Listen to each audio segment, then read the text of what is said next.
बोलिए बृहस्पति देव भगवान की जय। बोलिए गुरुदेव भगवान की जय। बृहस्पति देव की कथा। एक दिन इंद्र बड़े अहंकार से अपने सिंहासन पर बैठे हुए थे और बहुत देर से देवता, ऋषि, गंधर्व, किन्नर आदि सभा में उपस्थित थे। जिस समय बृहस्पति जी वहां पर आए तो सबके सब उनके सम्मान के लिए खड़े हो गए, परंतु इंद्र बड़े ही गर्व के साथ खड़ा ना हुआ। यद्यपि वह सदैव उनका आदर किया करता था। बृहस्पति जी अपना अनादर समझते हुए वहां से उठकर चले गए। तब इंद्र को बड़ा शौक हुआ कि देखो, गुरु जी के आशीर्वाद से ही मुझको यह सारा वैभव प्राप्त हुआ है।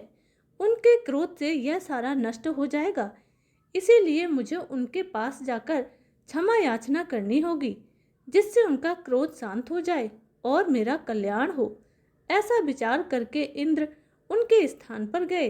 जब बृहस्पति जी ने अपने योग बल से यह जान लिया कि इंद्र क्षमा मांगने के लिए यहाँ पर आ रहे हैं, तब क्रोधवश उनसे भेंट करना उचित न समझकर वह अंतर ध्यान हो गए। जब इंद्र ने बृहस्पति जी को घर पर ना देखा, तब निराश होकर लौट आए। जब दैत्यों के राजा वृषवर्मा को यह समाचार ज्ञात हुआ तो उसने अपने गुरु शुक्राचार्य की आज्ञा से इंद्रपुरी को चारों तरफ से घेर लिया। गुरु की कृपा न होने के कारण देवता हारने व मार खाने लगे। तब उन्होंने ब्रह्मा जी को विनय पूर्वक सब वृतांत सुनाया और कहा कि महाराज, दैत्यों से किसी प्रकार हमें बचाइए। तब ब्रह्मा जी कहने लगे कि तुमने बड़ा अपराध किया है, जो अपने गुरुदेव को क्रोधित कर दिया है।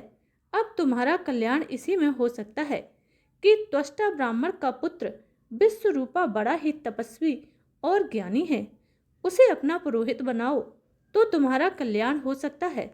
यह वचन सुनकर के इंद्र त्वष्टा के पास गए और बड़े ही विनीत भाव से हाथ जोड़कर उनसे कहने लगे कि आप हमारे पुरोहित बन जाइए, जिससे हमारा कल्याण हो। तब त्वष्टा ने उत्तर दिया कि पुरोहित बनने से तपोबल घट जाता है, परंतु तुम बहुत विनती कर रहे हो, इसीलिए मेरा पुत्र विश्वरूपा पुरोहित बनकर तुम्हारी रक्षा करेगा। विश्वरूपा ने पिता की आज्ञा से पुरोहित बनकर ऐसा यत्न किया कि हरि इच्छा से इंद्र वृषवर्मा को युद्ध में हराकर अपने सिंहासन पर स्थित हो गए। विश्वरूपा के 3 मुख थे।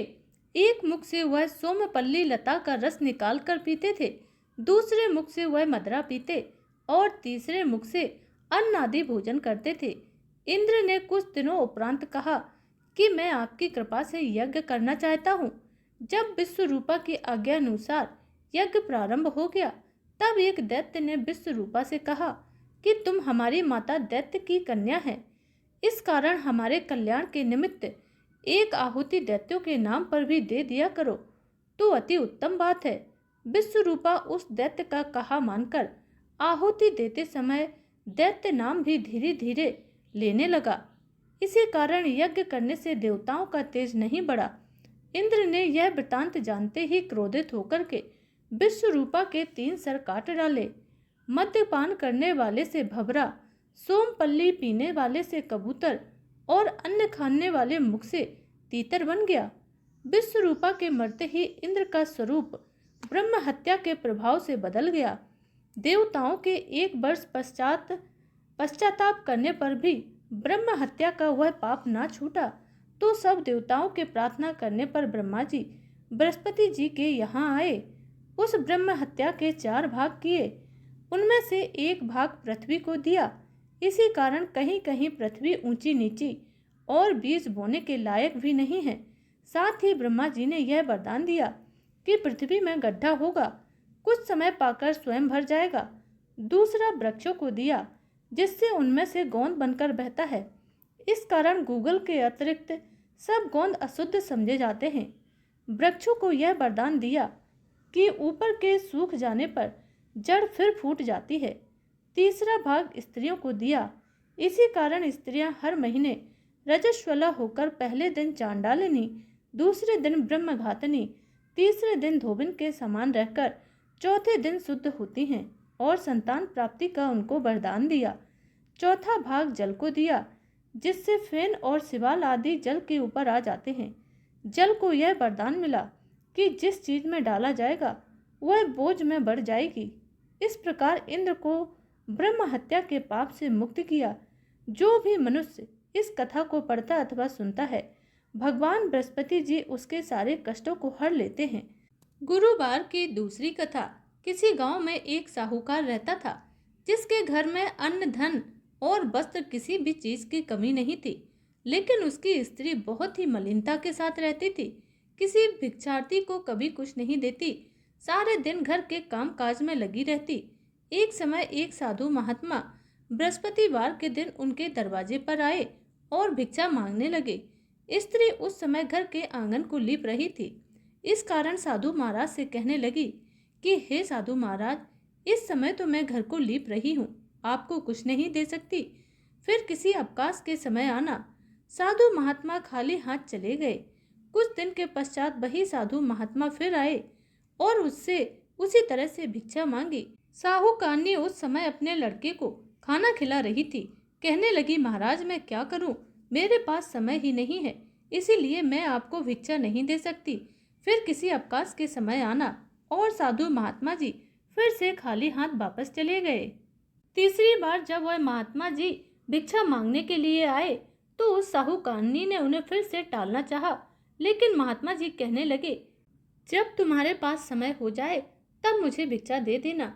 तो साहूकारनी कहने लगी, यदि ऐसा संभव हो तो आपकी बड़ी कृपा हो जाए, क्योंकि मुझे समय नहीं मिलता है। साधु महात्मा जी कहने लगे कि अच्छा, मैं तुम्हें एक उपाय बताता हूँ।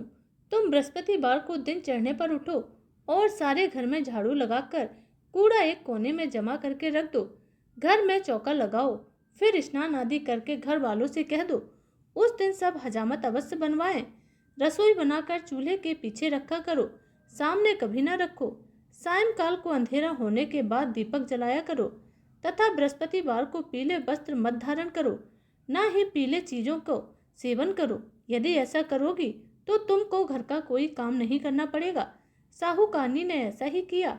बृहस्पतिवार को दिन चढ़े उठी, झाड़ू लगाकर कूड़े को घर में जमा कर दिया। पुरुषों ने हजामत बनवाई, भोजन बनाकर चूल्हे के पीछे रख दिया। सभी बृहस्पतिवार को वो ऐसा ही करती रही। कुछ समय के बाद ही उसके घर में कंगाली छा गई। खाने के लिए भी कुछ ना बचा। थोड़े दिनों में वही महात्मा जी फिर से आए और भिक्षा मांगी, परंतु सेठानी ने कहा कि महाराज, आज मेरे पास अवकाश तो है, लेकिन घर में खाने के लिए और आपको देने के लिए अन्न नहीं है, तो मैं आपको क्या दूं? तब महात्मा जी ने कहा, जब तुम्हारे घर में सब कुछ था तब भी तुम कुछ नहीं देती थी, अब पूरा पूरा समय है तुम्हारे पास, तब भी कुछ नहीं दे रही हो, तुम क्या चाहती हो वह कहो।